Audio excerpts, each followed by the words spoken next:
Saudara Udo Schnelle ya memberikan apa ini saya judul ini subtitle waktu dia menjelaskan tentang theological profile dari kitab atau Book of Revelation ini, yaitu dengan subtitle subjudul Seeing and Understanding, ya, itu mereka yang melihat, mereka yang memahami. Nah, ini bahasa memang sangat khas Johannine ya, saya seeing, understanding, believing dan sebagainya, itu kosakata dari Johannine School ya, dalam hal ini. Tapi pertanyaannya, lu melihat apa dan mengerti apa? Nah, kalau sudah membaca dalam kitab Wahyu jelas ya, itu melihat apa ya, memang ada penglihatan di situ, apa yang dinyatakan yaitu realitas dari ibadah sorgawi ya, itu yang dinyatakan. Jadi ada aspek cultic di sini ya, cultic di dalam framework, di dalam bingkai ini ya, visi apokaliptik dari sejarah, dan ini tujuannya adalah memberikan interpretasi ya, memberikan penafsiran yang benar terhadap event-event atau peristiwa-peristiwa yang terjadi di bumi ini ya, pengalaman gereja yang sedang menderita dan sebagainya, sehingga gereja itu boleh diteguhkan dan dikuatkan ya, identitasnya itu diperjelas. Jadi urusan identitas seperti sudah tahu ya, tipikal di sini di dalam apa entah masa penganiayaan atau munculnya pengajaran-pengajaran sesat. Jadi isu identitas ini penting. Nah, ini termasuk juga sekali lagi sebagaimana saudara pernah membacanya di dalam surat Yohanes ya, itu identitas merupakan sesuatu yang penting. Nah, di sini dalam kitab Wahyu ini identitas juga penting. Konteksnya seperti saudara tahu ini kan di dalam penganiayaan ini ya, Asia Minor, Asia Kecil under ini Domitian ya, itu ya sekitar tahun 95. Ya, jadi ini memang masa penganiayaan. Lalu terus kemudian penulis daripada kitab Wahyu ini yaitu Yohanes ya, dia dengan gambaran visionary ini ya dari apa realitas ibadah kultis ya. Ini mau menguatkan identitas daripada orang-orang Kristen yang sedang dianiaya itu ya, melalui orientasi dengan apa gambaran-gambaran simbolik yang disajikan di dalam kitab Wahyu ini gitu. Jadi tujuan daripada kitab Wahyu ini, saya namanya saja Revelation ya, Wahyu itu adalah itu untuk menyingkapkan, saya to reveal ya, bukan untuk menyembunyikan, untuk mewahyukan, untuk menyatakan. Saya kutip dari Schnelle ya, dia mengatakan kalimat seperti ini, saya it's goal daripada kitab ini adalah bukan not speculative foresight but theological insight. Sekali lagi ya saya, goalnya itu bukan speculative foresight ya, tetapi theological insight ya. Jadi ini membawa pembacaannya itu kepada insight teologis dan bukan apa ini sedang memberitakan spekulasi kejadian-kejadian yang akan datang ya.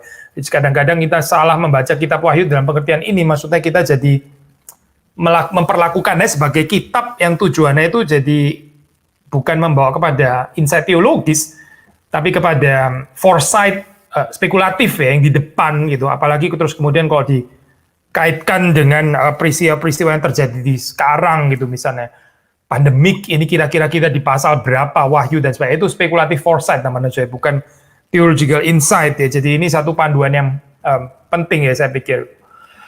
Hari ini memang kita nggak sedang membahas ini, saya nggak sedang membahas bagaimana cara menafsir kitab Wahyu gitu, hermeneutika atau eksegese kitab Wahyu, bukan itu kan. Kita introduksi kitab-kitab Perjanjian Baru ini kan mau memperkenalkan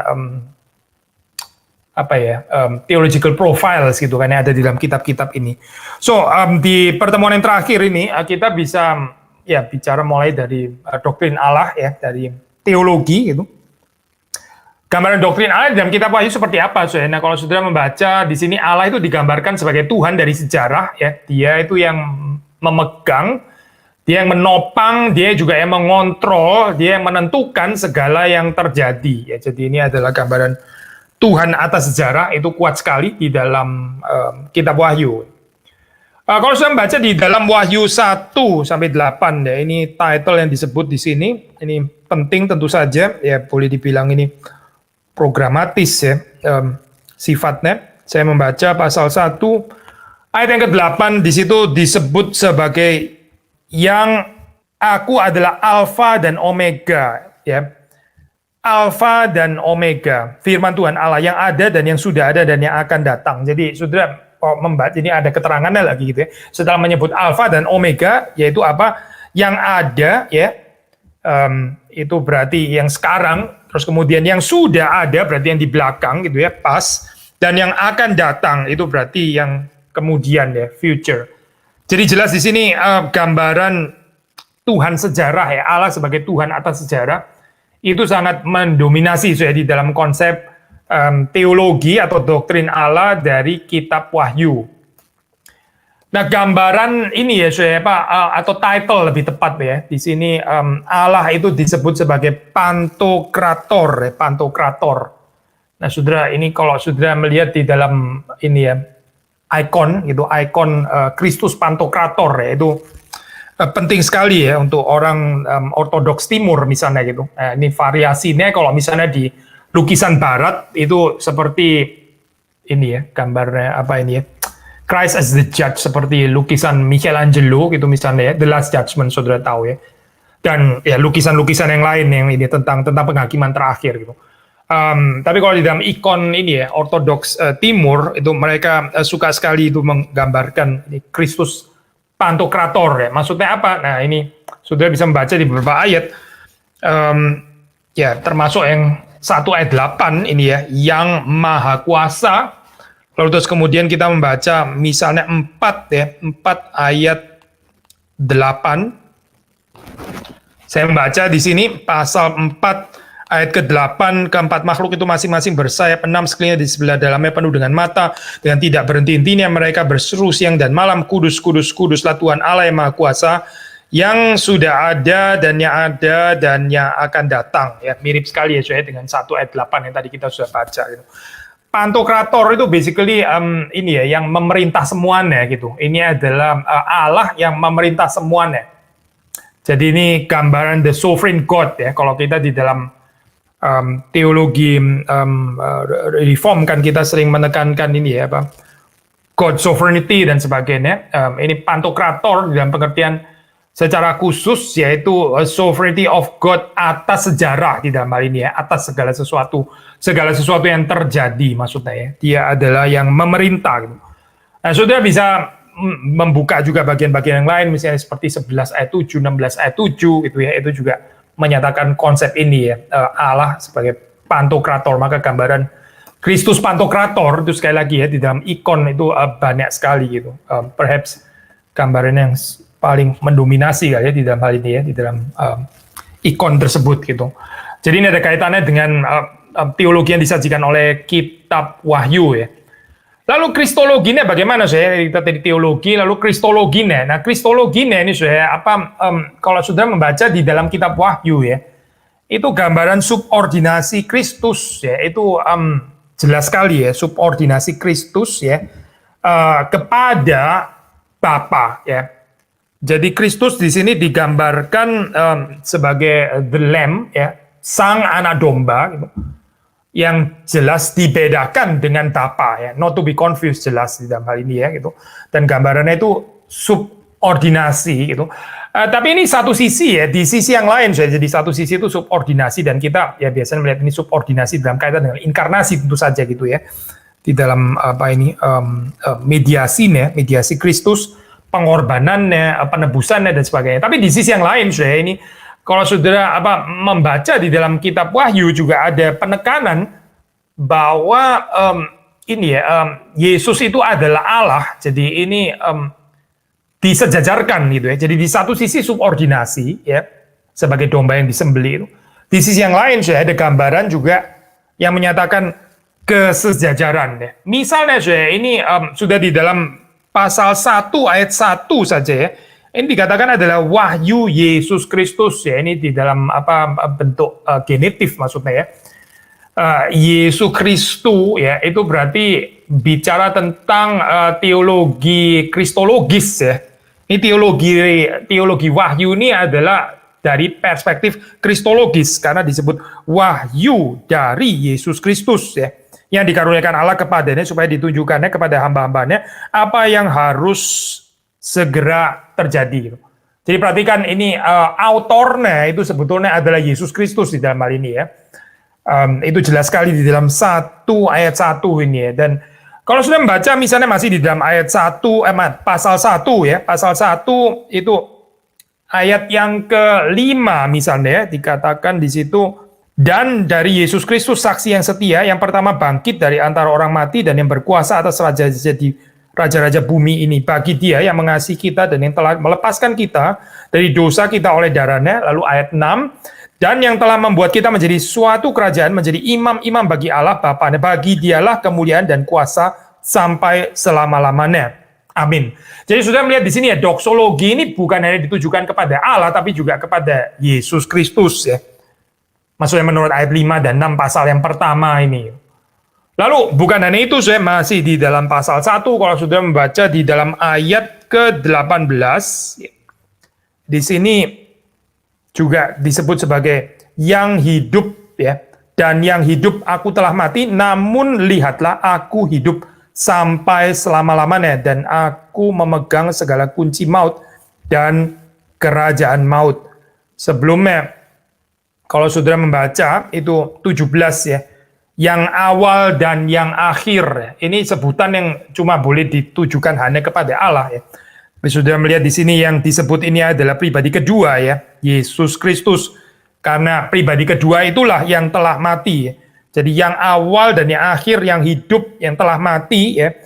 Namun lihatlah aku hidup ya sampai selama-lamanya dan memegang kunci maut dan kerajaan maut. Itu ditujukan kepada Yesus Kristus ya sebagai yang hidup. Jadi ini title yang biasanya itu secara umum ya, yang hidup itu adalah menunjuk kepada Allah. Dan di sini menunjuk kepada pribadi Yesus Kristus, jadi menyatakan bahwa dia memang sejajar dengan pribadi Bapa ya. Jadi sekali lagi saya perhatikan di sini apa itu di satu sisi ada title perendahan ya, subordinasi, di sisi yang lain kesetaraan dengan Bapa. Termasuk yang terakhir di sini yaitu waktu disebut sebagai yang akan datang ya, yang akan datang. Itu kalau sudah membaca di dalam 1 misalnya ayat ke-7 ya, dikatakan, lihatlah ia datang dengan awan-awan dan setiap mata akan melihat dia, juga mereka yang telah menikam dia. Semua bangsa di bumi akan meratapi dia ya, yang akan datang. Lalu terus kemudian di pasal 2 ya, pasal 2 membaca ini di dalam ayat yang kelima misalnya, sebab itu ingatlah betapa dalamnya engkau telah jatuh, bertobatlah dan lakukanlah lagi apa yang semula engkau lakukan, jika tidak demikian aku akan datang. Aku akan datang. Yang akan datang ya, itu yang disebut yang akan datang itu menunjuk itu kepada Allah ya sebetulnya. Tapi di sini disebut untuk Yesus pribadi kedua ya. Ini menyatakan bahwa Yesus juga adalah Allah. Jadi title ini jelas sekali ya, saudara. Alpha Omega ya, yang akan datang ya. Dan juga ini ya Pak, juga yang kudus ya. Jadi saudara melihat di sini konsep paradoks ini ya.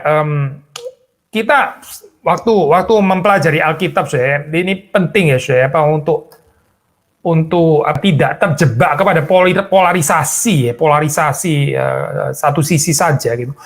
Karena Alkitab itu seringkali membicarakannya juga secara dialektis seperti ini, sehingga kita nggak bisa mengambil satu sisi saja. Maksudnya kita nggak bisa menekankan hanya kesetaraannya saja tanpa subordinasinya, tapi kita juga nggak bisa membicarakan subordinasinya saja tanpa kesetaraannya. Nah biasanya ini pengajaran-pengajaran yang keliru itu dimulai dari penekanan yang berat sebelah, terus makin lama makin berat, akhirnya nggak ada sisi yang lain, akhirnya terus kemudian menjadi ajaran yang menyesatkan akhirnya gitu. Nah ini bahaya sekali ya itu apa? Kita kalau nggak percaya Yesus itu memiliki human nature yang sejati, hanya percaya divine nature ya itu sesat. Atau sebaliknya kita percaya hanya human nature tapi dia bukan divine, dia sama dalam hal ini ya, kesesatan yang lain lagi gitu. So, sekarang kita lanjutkan kepada Christological titles ya. Titles, titel yang dipakai oleh Yohanes di dalam kitab Wahyu ini. Tapi paling mendominasi itu adalah domba, domba, lamb ya. Ini paling banyak ya. Ini adalah yang paling banyak dipakai di dalam kitab Wahyu. Jadi ini menggambarkan apa saya? Ini menggambarkan Yesus ya, again pribadi kedua itu ya, yang mempersembahkan nyawanya, hidupnya ya, mempersembahkan dirinya sendiri, tapi juga sekaligus statusnya itu sebagai yang memerintah. Nah, itu saudara bisa membaca di dalam pasal kelima ya, nah, ayat yang ke-6. Maka aku melihat di tengah-tengah takhta dan keempat makhluk itu dan di tengah-tengah tua itu berdiri seekor anak domba seperti telah disembelih. Ya, jadi ini gambaran anak domba yang disembelih. Lalu bertanduk 7 dan bermata 7, itulah ketujuh roh Allah yang diutus ke seluruh bumi. Jadi saudara melihat di sini satu sisi ada gambaran ini ya, again anak domba yang disembelih, which is itu title ini ya, lowliness gitu ya, perendahan. Tapi ini at the same time ya, domba inilah yang memerintah. Jadi gambaran lowliness ini penting ya, saya klasik sih ini kalau di dalam biblical teologi ya. Either kita mengertinya secara sequential ala Lukas misalnya, suffering yang precedes glory ya, penderitaan atau perendahan, humiliation yang mendahului pemuliaan atau kemuliaan ya, either kita mengertinya sequential seperti ala Lukas atau kita mengerti secara paradoksikal ala Yohanes misalnya ya, kita sudah pernah bahas di dalam Injil Yohanes di situ. Yesus waktu disalib itu dikatakan dia ditinggikan gitu ya. Ditinggikan, dia itu lifted up ya. Ini pakai istilah ditinggikan, padahal dia disalib gitu ya. Jadi disalib itu adalah dimuliakan, saya. Kalau menurut konsep Yohanin ini paradoksikal ya. Ini di dalam Wahyu sudah bisa mendapat konsep yang dekat sekali di dalam hal ini ya. Jadi ini ada gambaran lowliness, misalnya tadi ya kita membaca 5 ayat yang ke-6, lalu terus kemudian kita membaca lagi dalam ayat yang ke-9. Ya, dan mereka menyanyikan suatu nyanyian baru, masih di dalam pasal 5 maksudnya. Mereka menyanyikan suatu nyanyian baru, katanya, engkau layak menerima gulungan kitab itu dan membuka meterai-meterainya. Karena engkau telah disembelih dan dengan darahmu engkau telah membeli mereka bagi Allah dari tiap-tiap suku dan bahasa dan kaum dan bangsa. Saudara perhatikan di sini ini apa ya, gambaran disembelih ya. Lalu terus kemudian mungkin satu lagi saya ini ayat 12 katanya dengan suara nyaring, anak domba yang disembelih itu layak untuk menerima kuasa, kekayaan dan hikmat dan kekuatan dan hormat dan kemuliaan dan puji-pujian. Jadi siapa saya yang memegang kuasa, kekayaan, hikmat, kekuatan, hormat, kemuliaan, puji-pujian ini? Tidak lain, tidak bukan adalah sang anak domba yang disembelih. Ini kan konsep paradoks ya. Anak domba yang disembelih, tapi dialah yang berkuasa, dia memiliki segala kekayaan, hikmat, kekuatan, hormat, kemuliaan, dan puji-pujian. Jadi ini gambaran lowliness ini, saya. Inilah apa teologi krukis atau apa ini ya, teologi salib di dalam kitab Wahyu ya, saya. Di dalam kitab Wahyu. Bukan konsep kuasa, kekayaan, kemuliaan, pujian ala dunia, bukan saya. Tapi ini adalah anak domba yang disembelih ya. Ini berarti kita bicara tentang kemuliaan di dalam perspektif teologi salib yang seringkali tersembunyi itu saya, tersembunyi bagi dunia yang nggak dimengerti oleh dunia. Siapa yang berkuasa sekali lagi ya adalah anak domba yang disembelih. Nah ini ada paralelnya saya kalau sudah mengaitkan dengan eklesiologi misalnya atau dengan ya kehidupan orang-orang Kristen ya. Sebagaimana yang mulia itu adalah yang disembelih ya. Maka misalnya kita bicara eklesiologi katakanlah gereja yang mulia itu adalah yang seperti apa sih? Ya gereja yang menderita yang di dalam persekutuan dengan penderitaan Kristus itu ya. Yang seperti anak domba yang disembelih itu. Nah, saudara mengertikan konsepnya di sini ya. Jadi orang-orang Kristen yang mulia ya, komunitas Kristen yang mulia itu yang seperti apa? Ya ini seperti Yesus Kristus itu. Ini baru kita bicara tentang kemuliaan sorgawi dan bukan kemuliaan duniawi. Kalau kemuliaan duniawi, ya itu saya yang gedungnya gede, gitu, yang budgetnya kuat, ya, yang jumlah anggotanya banyak, gitu, terus kemudian yang di dalamnya banyak orang-orang penting, ya, orang-orang punya jabatan, orang-orang kaya dan sebagainya. Nah, itulah gereja yang mulia. Tapi itu konsep dunia, saya bukan konsep sorgawi.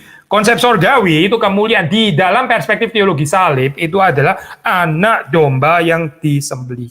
Dan ini sekali lagi korespons paralel dengan gambaran jemaat yang menderita, gambaran jemaat yang dianiaya karena nama Kristus.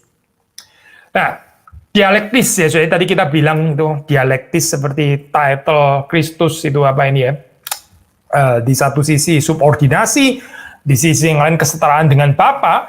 Maka di sini juga saudara membaca di satu sisi ya ini gambaran lowliness, maksudnya the lamb, anak domba yang disembelih ya. Tapi saudara juga membaca misalnya di dalam pasal 1, pasal 1 ayat 13 ya, itu saya membaca ya, pasal 1 ayat 13. Di tengah-tengah kaki Dian itu ada seorang serupa anak manusia. Seorang serupa anak manusia berpakaian jubah yang panjang sampai di kaki dan dadanya berlilitkan ikat pinggang dari emas. Ya. One like the Son of Man. Ya. Di pasal 14 sudah bisa mendapati lagi gambaran seperti ini. Jadi ini gambaran ini mengacu kepada Daniel ya, kitab Daniel pasal 7 ya. Itu di dalam ayat ke-9, ayat 13 dan juga pasal 10 ya, sudah mendapati gambaran tentang anak manusia. Nah, anak manusia ini gambarannya di dalam Daniel itu digenapi sekarang di dalam kitab Wahyu ya. Kristus itu memiliki fungsi sebagai penguasa ya dan sebagai hakim. Penguasa segala sesuatu ya, pantokrator dan juga hakim ya. Hakim atas semua manusia di dalam hal ini ya, yang akan datang kembali. Jadi ini gambaran bukan di sini bukan lowliness ya. Kalau anak domba disembeli itu title lowliness betul ya. Ya di sini sebetulnya bicara tentang high title di sini. Jadi again paradoxical ya, atau dialektis, ada low title, ada high title. Gitu.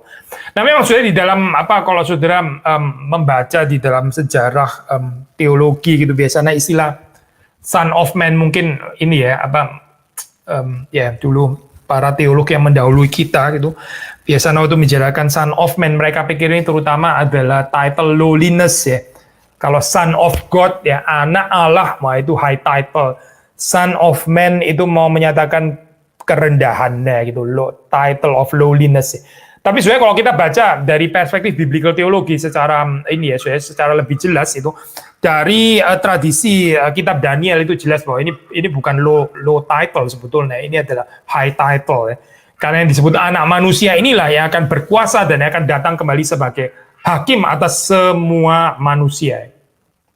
Termasuk juga di dalam ini misalnya Wahyu 19 di situ ya, Kristus itu digambarkan sebagai Wahyu 19 Kristus digambarkan sebagai warrior, ini namanya divine warrior, itu warrior bahasa Indonesia ya, pejuang gitu ya, pejuang atau yang berperang gitu ya, yang berperang ya, pahlawan lah ya, pahlawan ilahi gitu ya. Itu gambaran di dalam Wahyu 19 ya. Jadi ini memang bicara tentang peperangan gitu ya di dalam hal ini. Lalu apalagi yang kita bisa belajar di dalam profil teologi Wahyu ya. Sekarang kita bicara doktrin Roh Kudus, pneumatologi ya. Pneumatologi memang ini ya bukan merupakan doktrin yang katakanlah center gitu di dalam kitab Wahyu. Tetapi bukan berarti nggak ada pembicaraan tentang roh ya. Jadi kalau sudah membaca misalnya di dalam pasal ke-14 ya, Wahyu pasal yang ke-14 ya, bicara tentang pneumatologi, kita membaca ayat yang ke-13 ya. Dan aku mendengar suara dari sorga berkata, tuliskan, berbahagialah orang-orang mati yang mati dalam Tuhan sejak sekarang ini. Sungguh kata roh, supaya mereka boleh beristirahat dari jerih lelah mereka karena segala perbuatan mereka menyertai mereka. Jadi di sini ada seperti di dalam ini ya, di dalam Johannine teologi ya.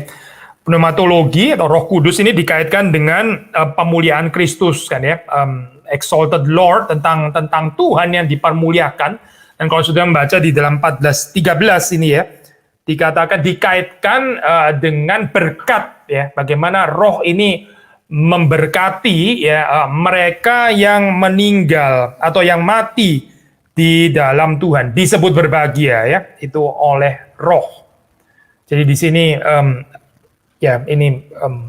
sebutan bahagia ya, ini sebutan bahagia yang dikatakan oleh Roh Kudus. Menarik saya kalau sudah mendengarkan misalnya ini ya resepsi di dalam musik gitu, musik klasik ya, ada Johannes Brahms menulis di dalam ini ya Ein Deutsches Requiem, German Requiem, itu ini adalah movement yang terakhir ya. Ada kata-kata dari sini dikutip ya, yaitu dari Wahyu ini ya, tentang sabda daripada roh ini ya, yang menyebut berbahagia orang-orang yang mati di dalam Tuhan. Sayang sekali Johannes Brahms bukan orang yang ya pemahamannya bukan pemahaman yang ortodoks gitu ya, jadi dia ya ini apa di dalam zamannya dia itu dia menolak pandangan yang tradisional ya tentang kematian Kristus dan sebagainya, sehingga ini ya sayang sekali itu musik yang sebetulnya itu diambil dari teks kitab suci, tapi terus kemudian dia sendiri nggak mengerti sebetulnya ini tentang apa gitu ya, karena dia menolak inti pengajaran Kristen sepertinya gitu di dalam ya perkataan-perkataan yang kita bisa baca ya, termasuk dari temannya ya mengusulkan tentang konsep kristologi di dalam Deutsches Requiem itu. Ya, tapi ini cuma side note saja, karena kita membicarakan resepsinya di dalam dunia musik ya. Jadi roh di sini dikatakan menyebut orang-orang yang mati di dalam Tuhan itu berbahagia, dan selain itu juga saudara membaca di dalam pasal 22 ya, kita membaca di dalam pasal yang ke-22 ayat yang ke-17, saya membaca di sini ayat ke-17. Roh dan pengantin perempuan itu berkata, marilah, dan barang siapa yang mendengarnya hendaklah ia berkata, marilah, dan barang siapa yang haus hendaklah ia datang, dan barang siapa yang mau hendaklah ia mengambil air kehidupan dengan cuma-cuma. Jadi di sini sudah melihat gambaran dari ini ya, roh dan sang pengantin atau mempelai perempuan ya, di sini maksudnya ini metafor dari gereja ya, maksudnya ini pengantin atau mempelai perempuan. Jadi roh dan gereja itu berdoa ya untuk kedatangan Yesus kembali ya. Jadi yang berdoa untuk kedatangan Yesus kembali itu adalah gereja bersama dengan Roh Kudus ya. Nah, ini adalah doktrin Roh Kudus di dalam kitab Wahyu ya. Nah, sekarang kita bicara tentang soteriologi ya, bicara tentang doktrin keselamatan ya. Gambaran sentral di dalam soteriologi kitab Wahyu ini adalah image atau gambaran tentang ini ya, darah anak domba yang berkhasiat untuk menebus ya. Jadi kuasa dari darah anak domba yang berkuasa untuk menebus ya. Ini sangat sentral ya di dalam soteriologi kitab Wahyu. Jadi saudara melihat di sini menggunakan bahasa priestly ya. Ini priestly kalau di dalam Pentateuch ya, itu ada aliran ini ya, teologi priestly ya, Leviticus gitu ya di dalam hal ini. Ya bahasanya itu seperti ini ya, digunakan penebusan oleh darah domba dan sebagainya. Itu sebetulnya kan bahasa dari kitab imamat ya gitu. Tapi Wahyu sendiri dipenuhi dengan ini ya, dipenuhi dengan teologi-teologi perjanjian lama. Saudara bisa melihat konsep Exodus di dalam Wahyu. Saudara bisa melihat konsep teologi penciptaan ya, recreation, new creation, itu jelas sekali di dalam kitab Wahyu, dan juga kitab imamat ya. Jadi ini ya adalah kitab yang ya somehow ada sintese daripada berbagai macam teologi yang ada di dalam perjanjian lama, yaitu semuanya digenapi di dalam kitab Wahyu. Tapi yang paling penting di sini waktu kita bicara soteriologi yaitu ini darah domba yang disebut di dalam kitab imamat ini sebenarnya pemenuhannya adalah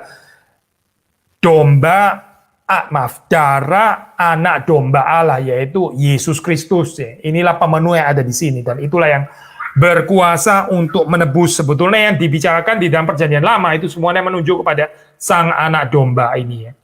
Jadi saudara perhatikan di sini ada beberapa hal, saya mengutip ini ya, Schneller di sini di dalam konsep ini ada ada 3 hal yang dicakup. Yang pertama yaitu cinta kasih Kristus ya, ini muncul sebagai motif yang all embracing ya, satu motif yang memeluk semuanya gitu, dari semua karya dan tindakan ya, itu cinta kasih Kristus ya, sebagaimana saudara membaca di dalam pasal 3 ayat 9 ya, ayat 19, terus pasal 20 ayat 9 ya. Yang kedua juga ini ini klasik, yaitu ini mengambil tempat ya di dalam penebusan ya, penebusan oleh dirinya, yaitu diri Kristus ini ya, melalui darahnya, itu yang kedua. Dan yang ketiga, nah ini terus kemudian membawa kepada establishment of God's people, ya. Ini berdirinya atau terdirinya umat Allah, ya, umat pilihan Allah sebagai komunitas kingly dan priestly, sebagai komunitas rajani, ya, komunitas imamat, ya, imamat yang rajani, mirip sekali dengan konsep daripada Petrus ya, kalau sudah membaca di dalam suratnya. Kita membaca di dalam 5 ayat 9, saya Wahyu 5 ayat 9, Wahyu 5 ayat yang ke-9 ya, tadi kita sudah baca ya di sini. Sudah mendapati di situ, ya kita membuka lagi ya, 5 ayat 9, ini juga motif ransom, ini penting saya, motif ini ya Pak, kalau di dalam bahasa Indonesia ini apa ini ya, membeli mereka ya. Engkau telah membeli mereka bagi Allah dari tiap-tiap suku dan bahasa dan kaum dan bangsa. Jadi dengan darahnya ya, anak domba yang disembelih ini ya, membeli ya, ini konsep ransom ini ya, konsep ransom. Dia membeli mereka bagi Allah dari tiap-tiap suku, bahasa, kaum dan bangsa. Sudah membaca itu di dalam 5 ayat ke-9. Jadi ini termasuk konsep yang penting ya, di dalam soteriologi kitab Wahyu. Nah sekarang kita beralih kepada antropologi atau doktrin manusia. Doktrin manusia di dalam kitab Wahyu ini didominasi oleh konsep tentang kehidupan. Nah waktu bicara kehidupan sudah di sini melihat kaitannya dengan teologi penciptaan ya. Ini kan bahasa Genesis gitu. Kalau tadi itu bahasa Leviticus ya, bahasa kitab imamat, priestly language. Nah ini adalah bahasa kitab Kejadian sebetulnya, concept of life itu. Kalau di Kejadian sudah bicara tentang penciptaan itu kan light and life ya, atau life and light, terang dan hidup ya, seperti juga di dalam ini saya Injil Yohanes itu kan bahasa teologi penciptaan sebetulnya. Nah ini mendominasi ya kalau kita bicara tentang antropologi. Tapi menarik saya di dalam kitab Wahyu ini, tapi apa ya konsep kehidupan itu apa gitu ya, kita bisa mendefinisikan sendiri gitu ya soal kehidupan. Saudara perhatikan kalau kita misalnya ini ya men-sharingkan misalnya Bible study atau saudara mengkhotbahkan ini ya kitab tertentu, itu jangan mengkhotbahkan hanya dengan kreativitas kita gitu ya. Hidup itu apa, lawan katanya mati, lalu hidup itu berarti bisa bergerak atau apa. Saudara mesti mengerti konsep hidup itu sendiri di dalam kitab itu tuh profilnya apa gitu. Ya, misalnya terang dibicarakan di dalam kitab ini, kitab A, itu pengertiannya apa gitu. Terang yang ada di dalam Matius ya misalnya dengan terang yang ada di dalam Yohanes itu bisa lain pengertiannya. Kita nggak bisa misalnya khotbah terang, entah nggak peduli mau Yohanes, mau Matius, mau apapun, pokoknya terang itu saya tafsir dengan kreativitas saya, terang versus kegelapan, terus gini ya, apa kalau kita nggak ada terang nggak bisa melihat dan sebagainya. Pokoknya dengan pemahaman natural gitu misalnya, itu kurang bertanggung jawab ya sebetulnya gitu. Nah maka waktu sudah membaca di dalam kitab Wahyu ya, ini konsep of life ini ya, life maksudnya apa gitu. Tadi kita mengatakan life sebetulnya merupakan bahasanya theology of creation gitu. Tetapi yang menarik kalau sudah membaca di dalam kitab Wahyu, terus ini dikaitkan dengan ibadah, dikaitkan dengan cultic. Nah, saudara kalau lihat ini cultic ini berarti ini ada Exodus ya, ada Exodus ya. Karena yang membicarakan tentang ya ini termasuk priestly theology sih sebenarnya kalau di dalam Pentateuch ini aliran priestly gitu. Dan sangat kuat di dalam Exodus misalnya kan bicara tentang ibadah gitu ya. Jadi yang disebut hidup itu apa? Hidup itu maksudnya apa? Hidup di sini maksudnya adalah courage ya, keberanian untuk tidak menyembah the beast, tidak menyembah apa ya bahasa Indonesia sampai lupa saya. Tidak menyembah binatang itu ya, tidak menyembah binatang, tidak murtad ya. Itulah yang disebut dengan kehidupannya sejati, Sekali lagi ya, kehidupan di dalam konsep Wahyu itu dikaitkan dengan cultic ya, dengan cultic aspek, yaitu ibadah yang benar. Mereka yang hidup ya itu adalah mereka yang menolak untuk menyembah binatang itu ya. Mereka adalah orang-orang yang setia tetap beribadah kepada Allah dan kepada Kristus. Nah, ini konsep kehidupan di dalam kitab Wahyu. Jadi ini konsep yang penting ya, saya. Kehidupan itu adalah kesanggupan untuk beribadah kepada Allah yang benar, termasuk berani menderita karena menyembah Allah yang benar itu. Itulah kehidupan, saya. Jadi di sini nggak bisa dipisahkan, saya. Ini apa? Life, ya, to live itu adalah sebetulnya courage to worship the true God. Ya. Termasuk juga di dalamnya the courage to suffer for Christ's sake. Ya, ini termasuk di dalamnya. Itu yang disebut dengan kehidupan, ya. Lawan katanya saudara langsung mengerti apa gitu ya. Penyangkalan, ya, maksudnya menyangkal nama Tuhan, ya. Murtad dan sebagainya, itu kematian. Nah, sekarang kita bergeser kepada ini, saya setelah bicara antropologi ini sedikit-sedikit ya, saya. Jadi ini kan apa poin-poin dalam sistematik teologi. Sekarang kita bicara etika, ya. Nah, untuk kita bicara etika seperti kita sudah bicarakan, saya, ini berulang-ulang, ini jangan dimengerti dalam pengertian apa moralisme gitu ya, apalagi moralisme liberal, bukan ya, saya. Ini ethics itu kalau di dalam apa cabang teologi gitu ya, ini termasuk bagian daripada dogmatics ya. Jadi dogmatika itu adalah sistematik teologi dan etika ya, etika, ethics daripada kitab Wahyu ini apa, dan sistematik teologinya tadi kita sudah sebutkan ya. Kita bicara teologi, doktrin Allah, kita bicara doktrin Kristus, kita bicara soteriologi, kita bicara pneumatologi gitu. Nah, sekarang kita bicara etika ya, saya, etika di dalam pengertian ini ya. Cabang daripada dogmatik. Nah, etika daripada kitab Wahyu itu saudara bisa membaca paling jelas yaitu di dalam surat kepada ketujuh jemaat. Ya, saudara bisa membaca di situ ya.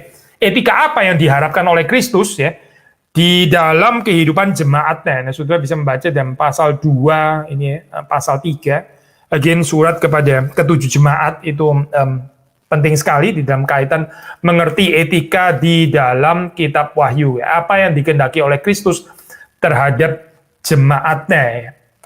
Nah, jadi seperti tadi kita sudah katakan, saya, ini apa Yohanes sang pelihat ini ya, dia itu sebetulnya dengan surat-surat itu ya, termasuk dia seluruh kitab Wahyu ini, dia sebetulnya mau preserving ya, dia mau mempertahankan identitas daripada komunitas di tengah-tengah keadaan krisis, di tengah-tengah bahaya yang sedang dialami oleh gereja.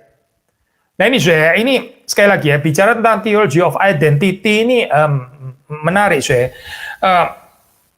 Saudara bisa membacanya juga di dalam sejarah gereja ya. Selalu ada periode di mana gereja komunitas itu ini ya, struggle untuk identity. Meskipun nggak selama-lamanya, nggak seterusnya, tapi saudara masih bisa melihat di dalam hal apa ya gereja itu khususnya dalam hal ini struggle untuk identity itu ya, atau trying to preserve identity di dalam Kristus ini ya. Nah, ini salah satunya adalah in the midst of persecution. Salah satunya, saya. Salah satunya yaitu di tengah-tengah penganiayaan ya, di dalam keadaan bahaya. Dan yang lain seperti kita belajar misalnya di dalam surat Yohanes ya, waktu pengajaran sesat itu masuk ya. Jadi identitas itu penting di sini ya, untuk menegaskan kembali ya afirmasi daripada true identity of Christian community ini apa gitu ya. Itu waktu ajaran sesat itu masuk ya, ini identitas mesti jelas ya. Tapi juga di dalam konteks penderitaan, di dalam konteks penganiayaan itu identitas itu perlu ditekankan di dalam bagian ini ya. Nah, ini saudara jangan membacanya seperti kayak ini krisis identitas anak-anak remaja. Itu pencarian identitas nggak jelas, terus bertanya siapakah saya gitu misalnya. Bukan di dalam pengertian seperti itu, saya, tapi di dalam pengertian ini waktu terjadi penganiayaan yaitu bisa terjadi confusion, saya, bisa terjadi campur baur, akhirnya jadi identitasnya itu nggak jelas lagi ya, karena kompromi-kompromi gitu. Nah, maka urusan identitas di tengah-tengah penganiayaan, di tengah-tengah penderitaan ini menjadi isu sangat penting kalau menurut teologi di dalam kitab Wahyu ya. Jadi misalnya ya, perkataan-perkataan kemenangan gitu ya, itu gambaran-gambaran tentang gambaran-gambaran victorious yang ada di dalam kitab Wahyu, itu ada kaitannya saya dengan peneguhan identitas dari komunitas atau umat Allah ini ya. Misalnya kalau sudah membaca itu Tuhan kan mengatakan kepada siapa yang menang ya, kepada siapa yang menang aku akan memberikan ya, gitu kan ya. Itu kan ada kalimat-kalimat seperti itu dalam, kepada siapa yang menang ya, itu aku akan memberikan kepadanya, gitu kan ya. Ini kalimat-kalimat apa sih yang meneguhkan. Jadi ini meneguhkan identitas dari umat Allah yang pada saat itu sedang digoncangkan oleh berbagai macam kesulitan, krisis, penderitaan dan sebagainya. Saya sudah melihat di sini juga ada apa ya, bahkan konsep ini reward ya, yang sebetulnya itu mirip ya dengan teologi Matius. Kita sudah pernah bahas kan Matius ya, kalau sudah masih ingat ada apa konsep reward and punishment ya, di sini yang ditekankan karena ini untuk orang pilihan, dia bicara tentang reward ya, kepada kamu yang menang ya, barang siapa menang ya, ia akan kuberikan ya, ini kan bicara tentang reward di sini ya. Nah, sudah jangan salah mengerti, reward ini bukan berarti merit ya, ini bukan merit, ini bukan bicara tentang jasa kita atau kontribusi kita, karena reward itu juga adalah kasih karunia, itu adalah pemberian Allah. Namanya aja I will give ya, aku akan mengaruniakan kepadanya gitu kan, mengaruniakan. Ini berarti karunia, Jelas konsep reward di sini kalau dimengerti sebagai merit, sebagai jasa, kontribusi yang saya deserve karena saya sudah menang, ya kacau balau itu teologinya. Ini bicara tentang teologi kasih karunia ya, karena Tuhan juga mengatakan aku akan mengaruniakan kepadanya gitu ya. Jadi reward itu adalah grace ya, bukan merit di dalam hal ini ya. Lalu apalagi di dalam ini kaitan ini juga saudara melihat motif witness ya, atau motif saksi ya. Motif saksi ini juga khas di dalam Johannine Theology ya. Kita sudah pernah bahas juga di dalam Injil Yohanes ya. Injil Yohanes itu sangat kaya dengan motif saksi ya. Nah, saksi ini apa martir ya bahasa ini ya, apa bahasa Yunani ini kan martir gitu. Saksi ini seperti kita sudah pernah bahas ya, jangan lupa itu ada setting in life-nya itu kan di dalam court ya, di dalam ruangan pengadilan di sini ya. Jadi ini konteks ada yang diseret sebagai yang didakwa ya, terus kemudian ada yang mendakwa ya, ada yang bersaksi ya, bersaksi tentang kebenaran. Nah di sini waktu dikatakan saksi di sini maksudnya adalah ya ini gereja ini adalah saksi ya, orang-orang percaya ini adalah saksi Kristus ya. Kristus sendiri juga adalah saksi ya, dia saksi bagi Bapaknya. Nah sekarang setelah dia naik ke sorga, kita sendiri dipanggil untuk menjadi saksi Kristus. Jadi ini konsep yang juga penting ya, atau motif ini di dalam kitab Wahyu. Lalu tentang ini ya, perbuatan daripada orang-orang Kristen, ya ini kan masih bicara dalam konteks etik ya, jadi bicara tentang good works, bicara tentang perbuatan ya, perbuatan orang Kristen. Itu kalau saudara membaca, misalnya kita baca di dalam pasal 2 ya, kita membaca pasal 2, kita membaca ayat yang ke-19 ya, 2 ayat 19. Aku tahu segala pekerjaanmu, dan Indonesia pakai istilah pekerjaan ya, your works, pekerjaanmu ya, di sini sebut apa ini kasih ya, iman ya, atau kesetiaan ya, pelayanan ya, lalu kemudian ketekunan ya. Pekerjaan yang terakhir yang lebih banyak daripada yang pertama ya. Jadi ini saudara perhatikan ya, kasih ya, iman, pelayanan, ketekunan, pekerjaan yang lebih banyak daripada yang pertama ya, ini gambaran daripada good works gitu, daripada orang-orang Kristen ya, atau perbuatan-perbuatan pekerjaan ya di dalam hal ini. Lalu kita membaca pasal 13 ya, pasal 13 saya membaca ayat yang ke-10 ya. Barang siapa ditentukan untuk ditawan, ia akan ditawan. Barang siapa ditentukan untuk dibunuh dengan pedang, ia harus dibunuh dengan pedang. Yang penting di sini ialah ketabahan dan iman orang-orang kudus. Ketabahan dan iman ya. Jadi saudara melihat ini ya, ada kasih, iman, kesetiaan ya, ketabahan, kesabaran ya, pelayanan ya, endurance ya, ketabahan ya, bisa patient, bisa endurance. Nah, menarik kalau sudah membaca di dalam profil teologi Wahyu ya, di sini works yang dikaitkan dengan Torah Jewish ya, dengan Torah orang Yahudi, itu istilah nomos ini ya, ini istilah the law ya, nomos. Ini sama sekali nggak muncul di dalam kitab Wahyu ya. Jadi kitab Wahyu ini nggak ada pembicaraan tentang nomos, nggak ada pembicaraan tentang law, nggak ada pembicaraan tentang the law ya. Tapi sebaliknya waktu kita membicarakan tentang pekerjaan atau perbuatan-perbuatan orang percaya, orang Kristen, orang pilihan, ya ini tadi yang disebut ya. Ini adalah ya deretan Christian virtue sebetulnya, seperti kasih, kesetiaan, ya iman, atau kemudian apa ini pelayanan, kesabaran, ketabahan, ya kebenaran, keadilan dan sebagainya. Itu yang kita dapati di dalam kitab Wahyu ya. Jadi tidak lain tidak bukan ini adalah bicara tentang list of Christian virtues ya, khususnya di dalam konteks penderitaan dan penganiayaan. Jadi dengan kata lain, saya ini kitab Wahyu ini promote atau menekankan ya, mengembangkan etika resistensi ya, bertahan ya, ketabahan. Ini penting sekali ya di dalam kitab Wahyu ya. Jadi nggak gampang give up, discourage, terus murtad apalagi gitu ya, tidak setia dan sebagainya, itu adalah lawannya. Nah sekarang kita bicara tentang doktrin gereja, ya, eklesiologi.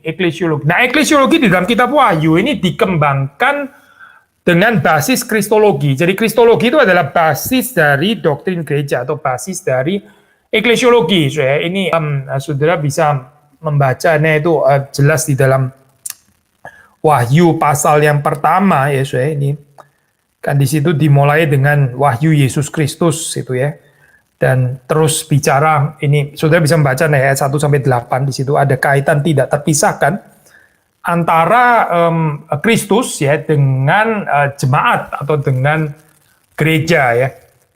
Jadi gereja di sini dilihat sebagai tempat ya di mana Kristus itu memerintah, di mana ketuhanan Kristus itu dinyatakan ya. Di mana saya sekali lagi di gereja gitu, di gereja. Jadi gereja ini adalah tempatnya di sini ya. Ya again kalau saudara membaca itu jelas sekali di dalam surat kepada ketujuh jemaat ya, surat-surat kepada ketujuh jemaat. Wahyu pasal 2, pasal 3 itu kan jelas sekali ya, itu yang berbicara di situ Kristus dan apa yang dikehendaki Kristus kepada jemaat ya. Menarik saya kalau saudara baca di dalam bagian itu ya. Konteks daripada jemaat tertentu itu korespon dengan title tertentu ya dari Kristus. Jadi Kristus itu memperkenalkan dirinya ya sesuai dengan konteks jemaat yang dituju. Jadi ini bukan pengulangan title yang setiap kali sama ya. Misalnya kepada jemaat apapun dia mengatakan memperkenalkan dirinya sebagai apa gitu ya. Selalu sama terus tidak. Tapi kalau sudah membaca ini setiap kali itu ada perubahan ya. Kristus memperkenalkan dirinya itu sesuai dengan kebutuhan konteks ya, termasuk teguran ya, termasuk juga penghiburan, encouragement, dorongan yang akan diberikan kepada jemaat tersebut ya, jemaat tertentu tersebut. Nah, di sini saya kalau kita melihat di dalam konteks eklesiologi ini juga kita melihat pentingnya ibadah ya. Tadi kita mengatakan Wahyu ini kan bicara tentang visi tentang ibadah sorgawi ya.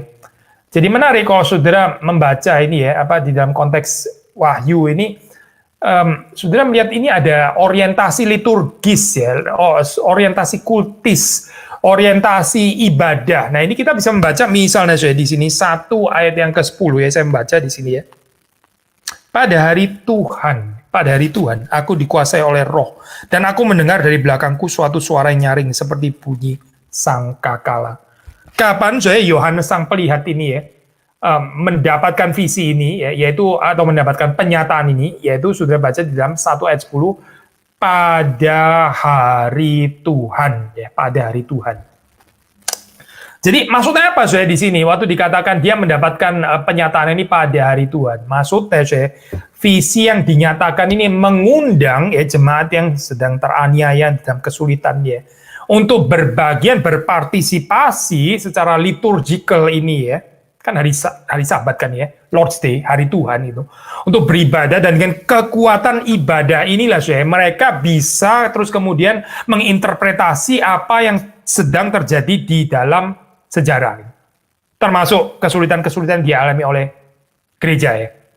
Nah ini konsep yang menarik sekali lagi ya di dalam keterlibatan liturgis kultis ya, ibadah ya, di dalam keterlibatan kita beribadah, kita jadi bisa mengerti ya, kita jadi bisa memahami ya, apa yang sedang terjadi. Kita bisa melihat pemerintahan Allah, bagaimana Allah itu adalah Allah yang berkuasa terhadap sejarah itu.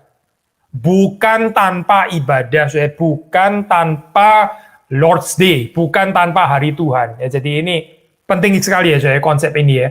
Konsep apa itu, lokusnya itu ada di dalam ibadah ya. Ini sangat ditekankan oleh apa ini kitab Wahyu.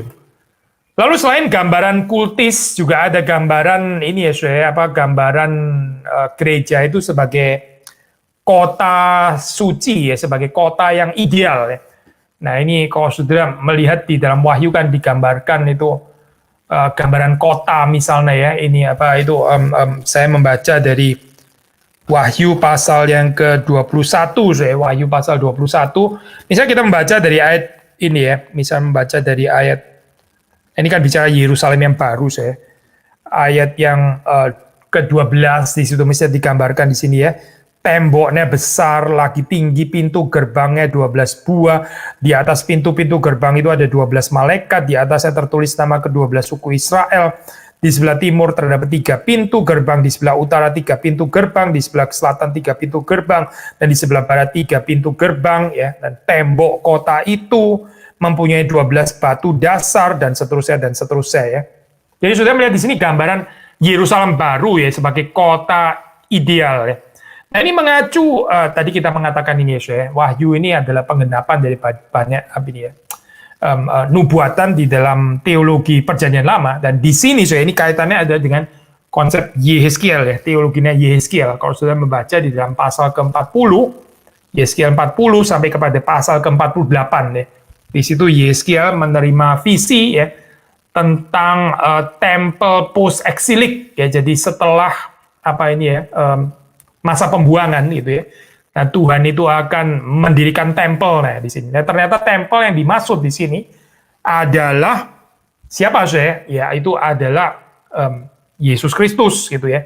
Ini bukan bicara tempel di dalam pengertian tempel material lagi, tapi sebetulnya inilah Yesus Kristus penggenapannya gitu ya. Saudara melihat ini berarti dengan mengacu kepada teologi Yehezkiel, saya ini mau mengatakan ini ya Pak, teologi tempel atau tempel teologi.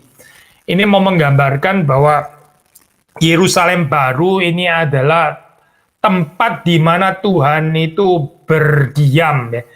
God's presence, God's abiding place, God's dwelling place ya. Ini bicara tentang kota ideal ini ya. Jadi bukan bicara tentang kehidupan kotanya terutama, meskipun ada penggambaran kota ya, tapi di sini digambarkan karena ini berkait dengan teologi Yehezkiel ya, bicara tentang post exilic temple, maka ini konsep utamanya itu adalah kehadiran Allah ya, kehadiran Allah sendiri. Maka waktu sudah membaca misalnya di dalam pasal 21 ya, ayat yang ke-22 itu saya membaca di sini, aku tidak melihat bait suci di dalamnya. Menarik ya saya, ini relativisasi dari teologi tempel gitu kan ya.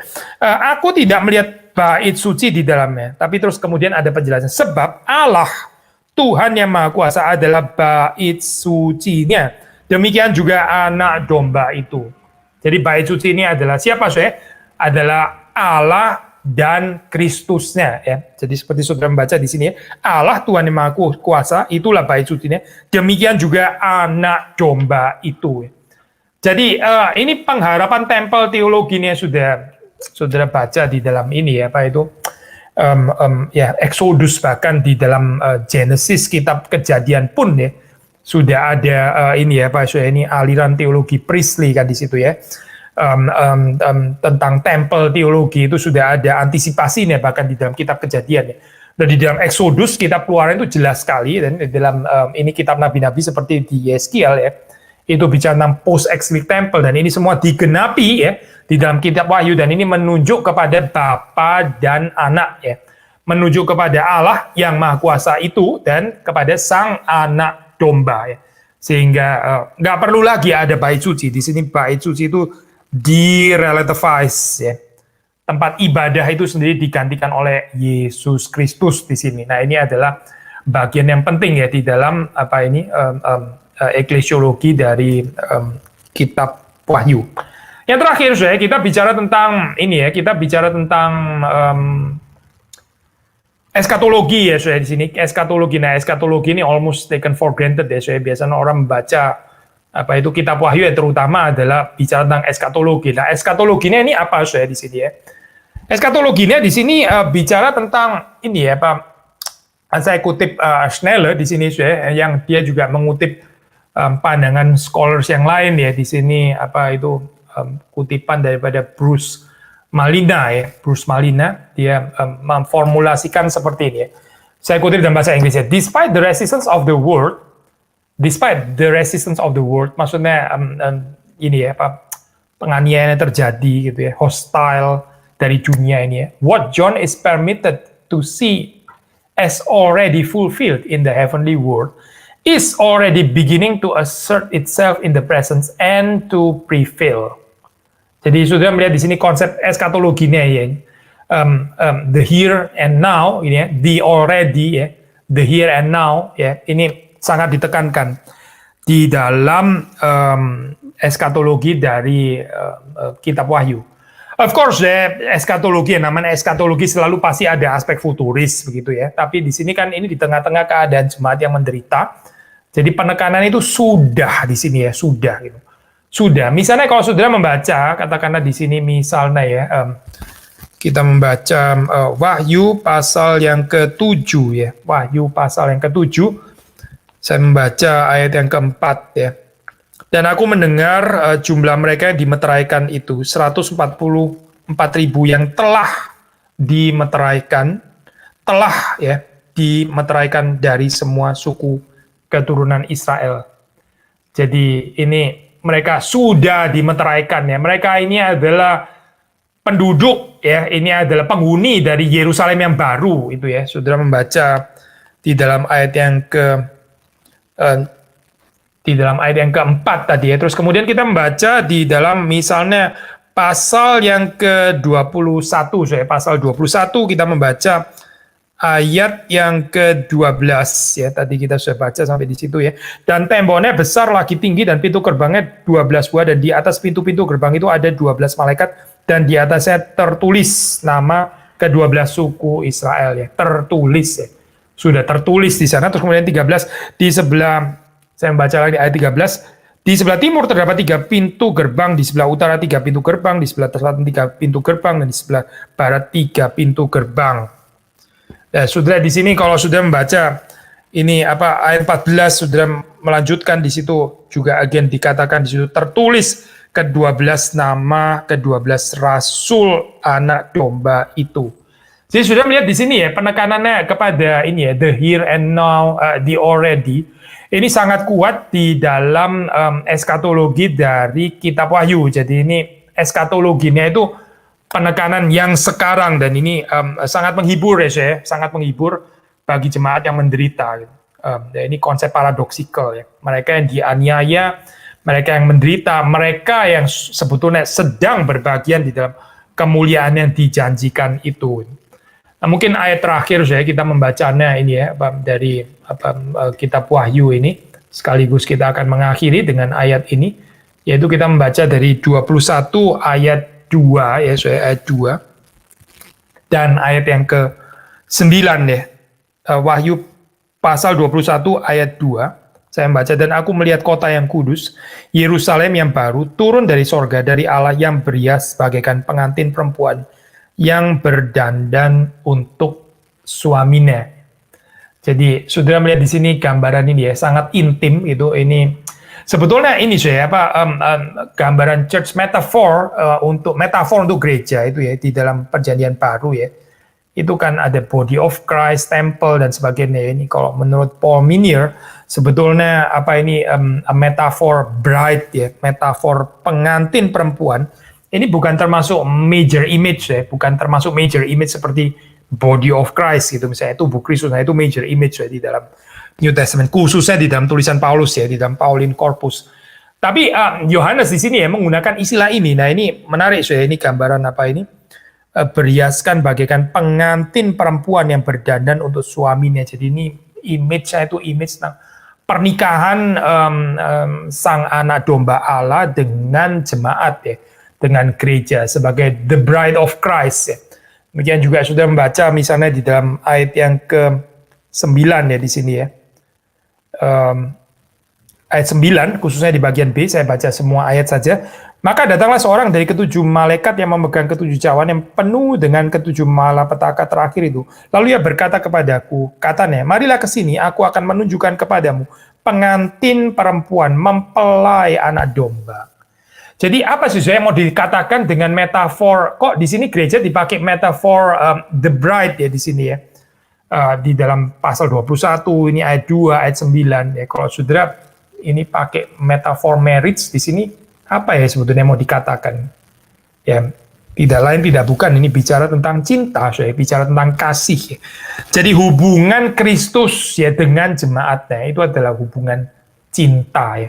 Waktu kita membicarakan semua yang lain, saya itu di dalam kaitan dengan cinta ya. Maka bukan kebetulan ya waktu saudara membaca surat ini ya, surat yang pertama, teguran yang pertama kepada jemaat Efesus, itu dikatakan kamu kehilangan cinta kasih mula-mula ya. Kamu kehilangan your first love gitu. Dan waktu saudara melihat jemaat-jemaat yang menderita itu, mereka tetap setia, endure dan sebagainya, ada patient ya di tengah-tengah tribulation dan sebagainya. Saudara jangan kehilangan perspektif cinta ya saudara itu. Mereka bersedia menderita bagi Kristus karena mereka mengerti, mereka memahami cinta kasih Kristus. Kasih Tuhan itulah saudara yang mendorong orang untuk berani menderita bagi Tuhan. Ini bukan bicara tentang militansi, apa ya, saya sekedar militansi, keberanian masculinity, apa gitu ya, pokoknya saya berani menderita, begitu. Ini kalau kita nggak bicara tentang kasih, saya, ini keberanian kayak begini, saya, apa militansi seperti itu ya, sebetulnya nggak ada artinya, malah nanti bisa menjadi model religiositas yang fanatik, yang radikal di dalam pengertian negatif, maksud saya, yang fundamentalis di dalam pengertian negatif, maksud saya, gitu ya, kalau tidak bicara tentang kasih, gitu. Ya, beberapa ini saya waktu lalu beberapa hari lalu kan kita ada speak ya, di situ ada pendeta Eko Arya ya.